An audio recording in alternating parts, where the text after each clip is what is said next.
بسم اللہ الرحمن الرحیم۔ السلام علیکم ورحمۃ اللہ وبرکاتہ۔ امید ہے آپ سب خیریت سے ہوں گے۔ اللہ تعالیٰ آپ سب کو بہت سی برکتیں عطا فرمائے۔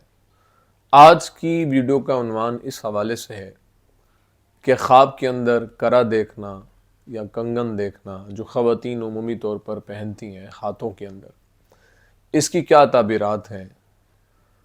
اگر آپ نے میرے چینل کو ابھی تک سبسکرائب نہیں کیا تو آپ سے گزارش ہے کہ ہمارے چینل کو ضرور سبسکرائب کریں اور بیل آئیکن کے بٹن کو دبا کے آل پہ کر دیں تاکہ ہر نئی آنے والی ویڈیو کو نوٹیفیکیشن آپ تک بر وقت پہنچ سکے۔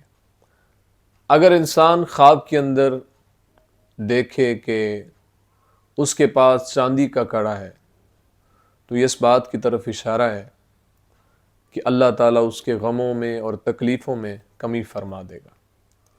اور اگر دیکھے کہ کسی نے اس کو کڑا دیا ہے یا کنگن دیا ہے تو اس بات کی طرف اشارہ ہے کہ اللہ اس عورت کو بیٹا یا بھائی عطا فرمائے گا۔ اور اگر عورت خواب کے اندر یہ دیکھتی ہے کہ کسی نے اس کو کڑا دیا ہے تو یہ اس بات کی طرف اشارہ ہے کہ اس کی شادی قریب ہونے والی ہے، یعنی اس کی شادی ہونے والی ہے۔ اور اگر انسان یہ دیکھتا ہے کہ اس کے دونوں ہاتھوں میں کڑے ہیں تو اس بات کی طرف اشارہ ہے کہ اس کو مال اور نعمت جو حاصل ہوگا وہ تکلیف سے حاصل ہوگا۔ امید ہے آپ کو ویڈیو پسند آئی ہوگی، اپنی دعاؤں میں یاد رکھیے گا۔ زندگی رہی تو انشاءاللہ نیکسٹ ویڈیو میں آپ سے پھر ملاقات ہوگی۔ السلام علیکم ورحمۃ اللہ وبرکاتہ۔